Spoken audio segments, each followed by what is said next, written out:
Les tueurs en série peuvent parfois frapper au cœur des grandes villes américaines et réussir à s'échapper.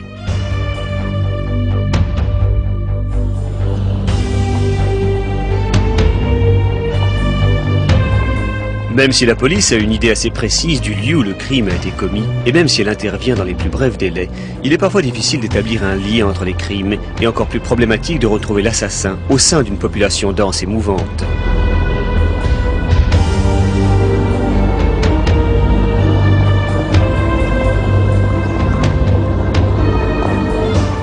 L'une des affaires les plus célèbres, les 13 meurtres de l'étrangleur de Boston, débuta en 1962 et s'étendit sur une période de 18 mois.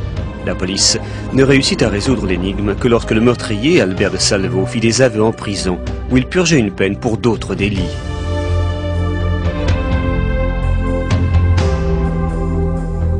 Pendant la période des meurtres du fils de Sam, meurtres qui terrorisèrent New York entre 1976 et 1977, le meurtrier envoyait de nombreuses lettres à la police dans lesquelles il menaçait d'intensifier sa tuerie.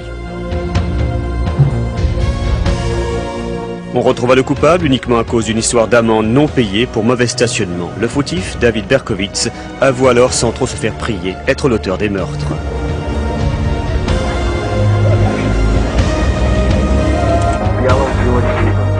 Les autres cas restèrent inexpliqués. Nous allons vous en présenter 4 au cours desquels les meurtriers continuèrent à perpétrer leurs crimes alors que la police était à leur trousse. Le nombre de victimes fut impressionnant, mais les meurtriers ne furent jamais identifiés.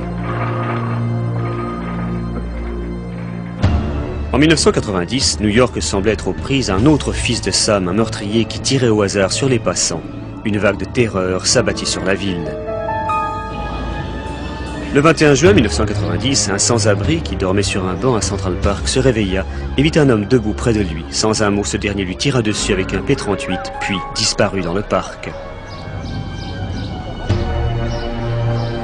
La victime, âgée de 30 ans, qui s'appelait Larry Parham, fut sauvée par un passant qui appela immédiatement des secours. Près du banc, la police retrouva un morceau de papier signé Zodiac, qui semblait décrire le signe du zodiaque de la victime.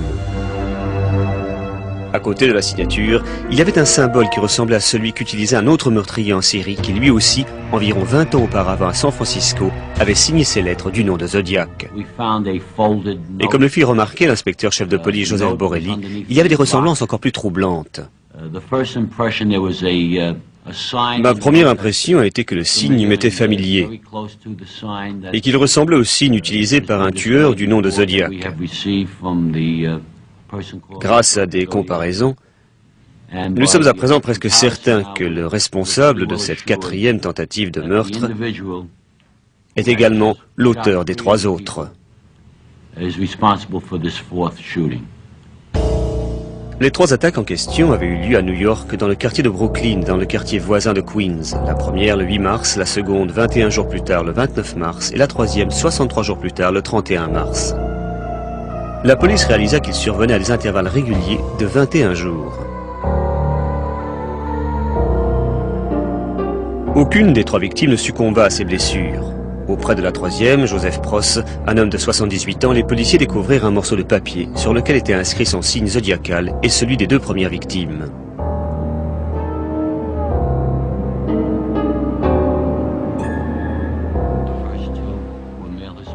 De plus, comme le fit remarquer l'inspecteur Borelli, les victimes avaient des caractéristiques communes.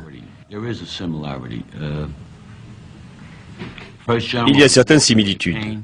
Le premier homme marchait avec une canne. Nous pensons que le deuxième avait bu quelques bières de trop.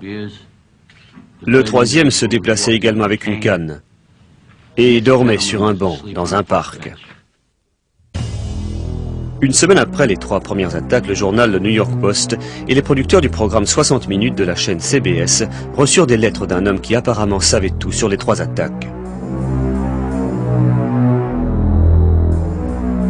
Sur la lettre, il avait dessiné un cercle, et dans le cercle, il avait inscrit les signes des 3 victimes. Mais chose encore plus inquiétante, il annonçait qu'il avait l'intention de compléter le cercle par tous les autres signes du zodiaque. Il prétendait également être le tueur du zodiaque. Il revenait pour frapper de nouveau, comme il l'avait annoncé 20 ans auparavant. La police doutait de ces affirmations. Le tueur de San Francisco était blanc et les victimes étaient sûres que leur attaquant était un noir. À partir de leur description, le service d'identification de la police réussit à recréer un portrait qui fut ensuite largement diffusé. Grâce à leur talent, les membres de ce service spécial avaient permis l'arrestation de nombreux coupables et tout le monde gardait donc bon espoir.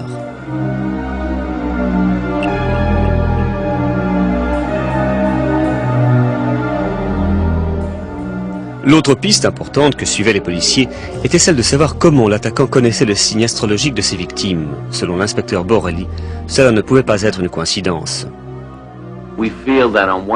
Non, nous ne pensons pas que c'est une coïncidence. Nous pensons au contraire qu'au moins une fois, la personne responsable de ces attaques a abordé sa victime pour la faire parler et lui demander sans doute sa date de naissance avant de lui tirer dessus. La nouvelle se répandit comme une traînée de poudre, puis très rapidement, des gens vinrent rapporter des conversations étranges à la police. Je marchais assez rapidement, il m'a arrêté et m'a dit « Dis, c'est quand ton anniversaire ?» sur un ton très aimable.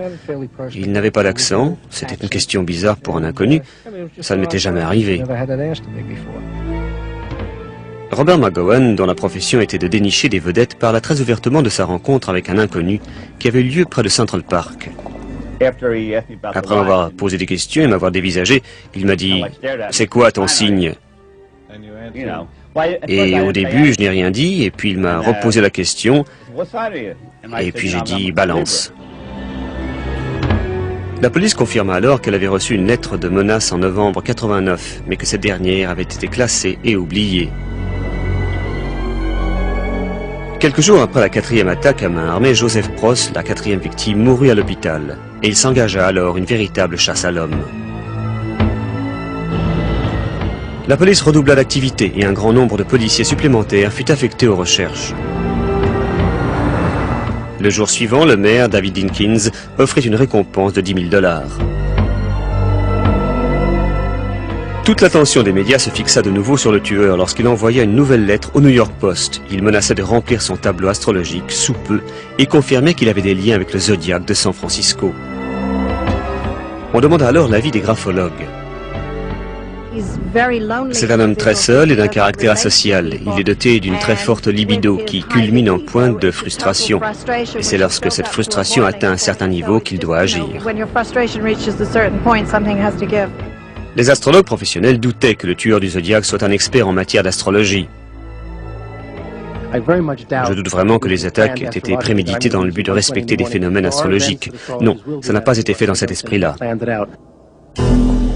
Néanmoins, alors que la 21e nuit après le 4e meurtre approchait, les patrouilles redoublèrent dans le métro de New York. La presse n'hésitait pas à publier les autres mesures qui avaient été prises.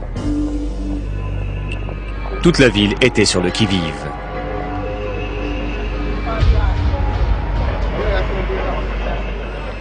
Les Guardian Angels organisèrent des patrouilles spéciales à Central Park et dans les quartiers avoisinants.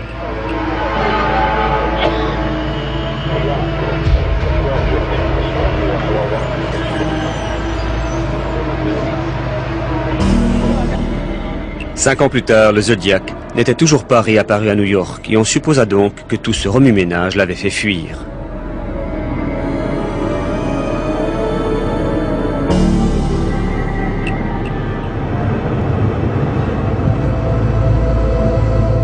L'affaire qui, de toute évidence, avait influencé le tueur du Zodiac de New York avait débuté à San Francisco plus de 20 ans auparavant. En 1968, à Noël, sur un parking près du lac Herman, dans les collines de Vallejo, situé au-dessus de San Francisco, on retrouve un jeune couple tué par balle. Il s'agissait d'une adolescente, Betty Lou Jensen, qu'on trouva par terre, morte près de sa voiture. Et de son petit ami, David Faraday, qui avait reçu une balle dans la tête et était mort avant d'avoir repris connaissance. Rien n'avait été volé et la police ne savait quoi penser de cette affaire. 6 mois plus tard, et à seulement 3 km de l'endroit où tout cela s'était passé, eut lieu une seconde attaque sur un autre couple. Mike Mago ne fut que blessé, mais sa petite amie, Darlene Ferrin, succomba dans la voiture. Lorsqu'il se fut suffisamment remis, Mago décrivit son attaquant. C'était un blanc, visage rond, avec des cheveux bruns et ondulés. Un mois plus tard, le 1er août, 3 journaux de la région reçurent des lettres qui contenaient des détails sur les armes utilisées et l'emplacement des blessures infligées aux 2 victimes. Rien de cela n'avait été diffusé dans la presse. Les lettres contenaient également un message codé et chaque éditeur ne reçut qu'un tiers du message. L'auteur exigeait que le message soit imprimé en entier sur la page de garde des 3 journaux. Dans le cas contraire, il se lancerait dans une tuerie meurtrière, tuant sur son passage des personnes seules dans la nuit. Les lettres étaient signées d'un symbole étrange. Le message fut publié. Personne n'était arrivé à le déchiffrer lorsqu'un instituteur, Dale Hayden, eut l'idée de chercher les symboles que le tueur aurait pu utiliser pour écrire le mot « tuer ». Ceci se révéla être la clé, et le reste du message suivit. En voici le début. « J'aime tuer les gens parce que c'est si amusant. C'est plus amusant que de tuer du gibier dans la forêt, parce que l'homme est l'animal le plus dangereux de tous. » Il continuait en affirmant qu'il avait déjà tué 5 personnes dans la baie de San Francisco. Peu de temps après, il envoya une autre lettre à la police en signant du nom de Zodiac. Ce fut ce nom qui fut utilisé dans la presse. 2 mois plus tard, le 27 septembre 69, un autre jeune couple fut attaqué sur une aire de pique-nique près du lac Berryssé. Brian Hartnell, âgé de 20 ans, et sa fiancée, Cecilia Shepard, de 22 ans, furent sauvagement poignardés. Cecilia mourut 2 jours plus tard, mais Brian se remit lentement de ses blessures. Cette fois-ci, le meurtrier avait utilisé un couteau et non une arme, mais près de la voiture, le meurtrier avait laissé un message sur un papier chiffonné. Le Zodiac avait de nouveau frappé. 2 semaines plus tard seulement, le 11 octobre, un passant vit un homme qui fouillait un chauffeur de taxi affaissé sur son volant. Lorsque la police arriva sur les lieux, le chauffeur de taxi, Paul Stein, était mort d'une balle dans la tête. Les personnes qui avaient assisté à la scène aidèrent la police à dresser un portrait de l'assassin. On le diffusa largement. Mais le lendemain, il n'y eut plus aucun doute possible sur l'identité du meurtrier. Une lettre signée Zodiac arriva au journal le San Francisco Chronicle. Elle contenait un morceau ensanglanté de la chemise du chauffeur de taxi et une balle qui provenait du même pistolet que celle qui avait tué Betty Lou Jensen et David Faraday.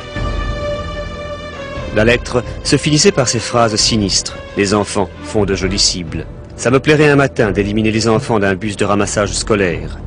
Il suffit de tirer sur les pneus du bus pour l'arrêter et puis de cueillir les gamins quand ils sortent. » Mais Dieu merci, malgré ces menaces, le meurtre de Paul Stein fut le dernier meurtre du Zodiac de San Francisco. La police continua cependant à recevoir des lettres et ce qui aurait été les preuves d'autres meurtres.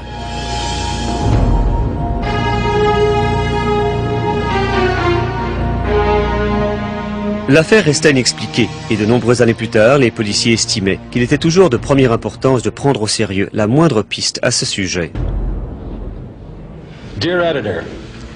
Allô, ici le Zodiac. Je suis de retour parmi vous. Dites à Herb Kahn que j'ai toujours été dans les environs et que Tashi, ce porc, ce flic est bon, mais que je suis plus intelligent que lui.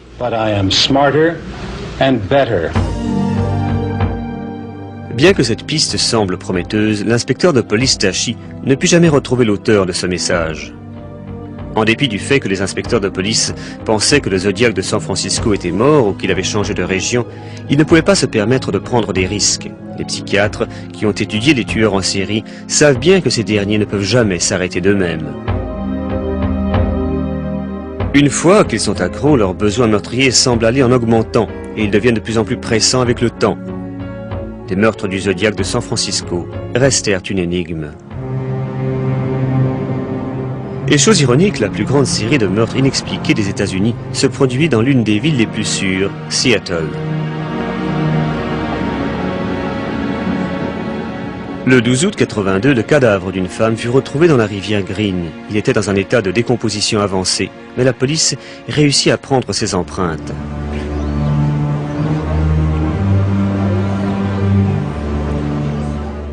Il s'agissait de Debra Bonner, une stripteaseuse de 23 ans qui avait été condamnée de nombreuses fois pour prostitution.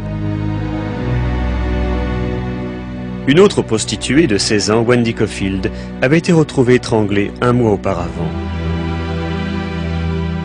Et au cours des 3 jours suivants, les enquêteurs retrouvèrent 3 autres corps dans la rivière. Marcia Chapman, qui avait disparu depuis le 1er août, Cynthia Hines, aperçue pour la dernière fois le 11, et Opal Mill. que l'on n'avait plus vu depuis le 12, le jour où on avait retiré non loin de là le corps de Debra Bonner. La police réalisa alors qu'elle avait affaire à un tueur en série qui frappait avec une régularité alarmante. Toutes les filles étaient des habituées de l'autoroute Pacific Highway South qui reliait Seattle à l'aéroport de SeaTac. Une opération de grande envergure fut lancée auprès des prostituées, de leurs souteneurs et de leurs clients. Mais le meilleur espoir de la police résidait dans la surveillance de la rivière et de ses alentours. En effet, les tueurs en série aiment souvent revenir sur le lieu de leur crime. Malheureusement, une station de télé locale révéla sans y réfléchir que la rivière était surveillée. À la fin de l'année, 16 filles avaient été assassinées, et toutes apparemment par le tueur de la rivière Green. Puis, entre janvier et avril 83, 8 autres filles disparurent, malgré la surveillance accrue de la police qui ne semblait mener nulle part.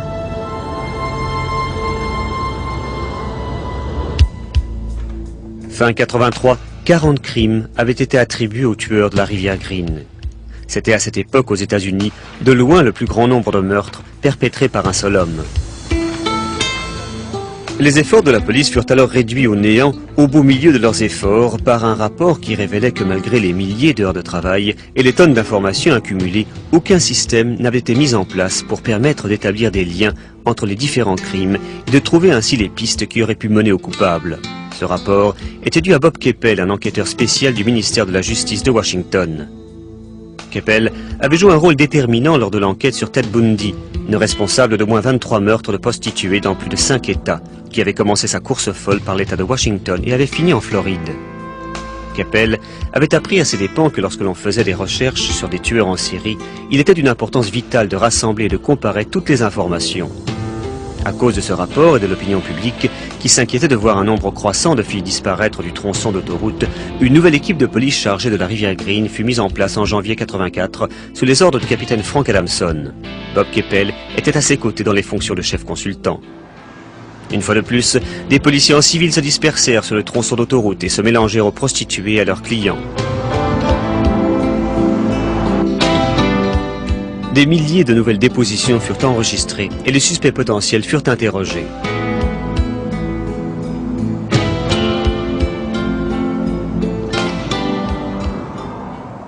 On introduisit de nouveaux systèmes informatiques et la police fit des efforts particuliers pour contrôler et filtrer toutes les nouvelles preuves et pour les intégrer à la masse des autres informations. Pour certains inspecteurs comme Bob Evans, il n'aurait fallu qu'une seule chose pour que la vérité éclate. Il faudrait que la personne qui sait en son fort intérieur qui a fait ça et qui n'a pas eu le courage de nous contacter jusqu'à présent ose venir nous voir. L'auteur de ces meurtres a eu une chance incroyable jusqu'à présent. Un jour ou l'autre, il fera un faux pas.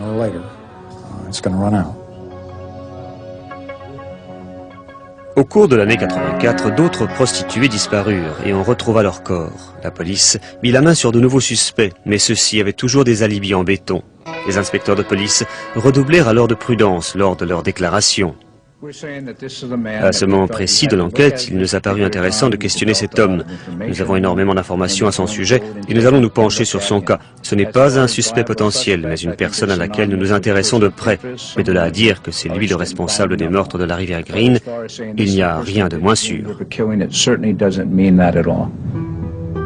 Cependant, à partir de mai 84, le nombre de corps retrouvés et de filles disparues commença à diminuer.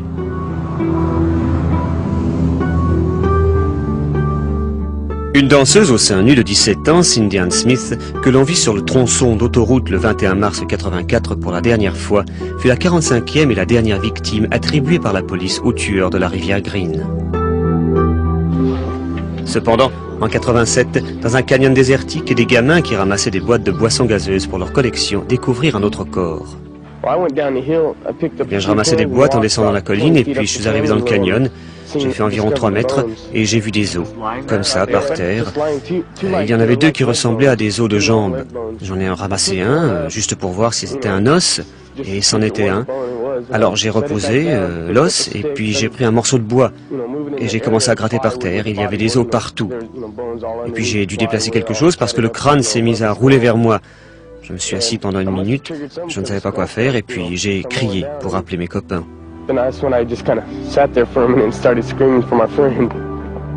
Mais à cette époque, la police avait conclu que le tueur de la rivière Green était mort ou avait disparu de la région.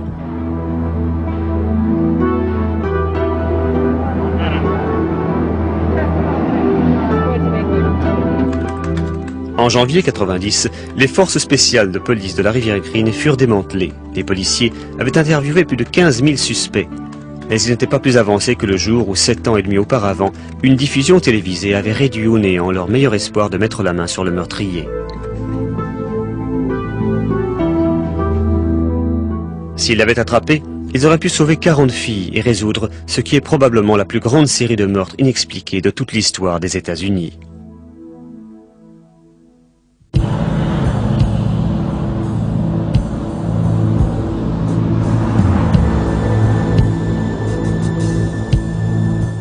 Mais cette affaire ne se termina pas à Seattle. Quelques années plus tard, au sud, à San Diego, la police fut de nouveau aux prises avec un meurtrier dont les agissements avaient des similarités avec ceux du tueur de la rivière Green. Une fois de plus, la cible du meurtrier était des prostituées qui travaillaient sur le célèbre boulevard El Cajon. Il les violait, puis abandonne les corps dans des terrains vagues situés à l'extérieur de la ville. À la fin des années 80, on avait retrouvé plus de 25 corps.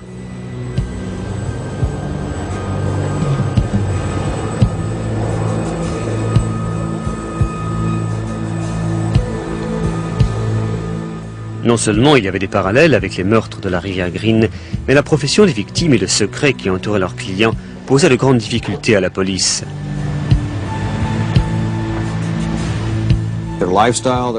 Le style de vie, les biens personnels, les gens avec lesquels ils s'associent, tout ça est illégal ou semi-légal. Et cela nous pose des problèmes pour obtenir des informations. Si les victimes étaient des femmes au foyer, appartenant à la bourgeoisie, on n'aurait pas ce genre de problème. La police insista toujours sur le fait que les meurtres de San Diego et ceux de la rivière Green n'avaient aucun rapport entre eux, mais pour les journalistes Tom Guillen et Carlton Smith, il n'y avait aucun doute. Il est difficile d'imaginer comment deux tueurs qui travaillent sans se connaître peuvent avoir tant de choses en commun. Il y a trop de ressemblances. Le meurtrier de San Diego court toujours. Les policiers ont dû finir par accepter que l'un des plus grands tueurs en série des États-Unis s'est peut-être tout simplement déplacé un peu plus au sud sur la côte ouest afin de continuer à perpétrer ses crimes.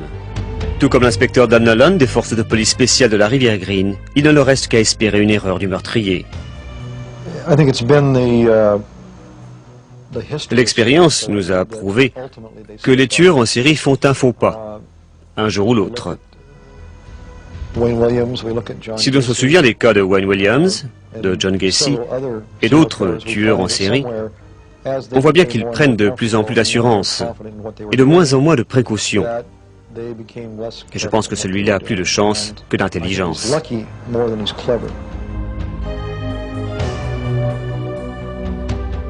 Mais quoi qu'il en soit, les tueurs du Zodiac, de la rivière Green et de San Diego courent toujours. Ceci nous démontre bien les difficultés auxquelles font face les forces de l'ordre lorsqu'elles doivent mettre la main sur des meurtriers dont le meilleur atout est de passer inaperçus au sein des grandes villes américaines.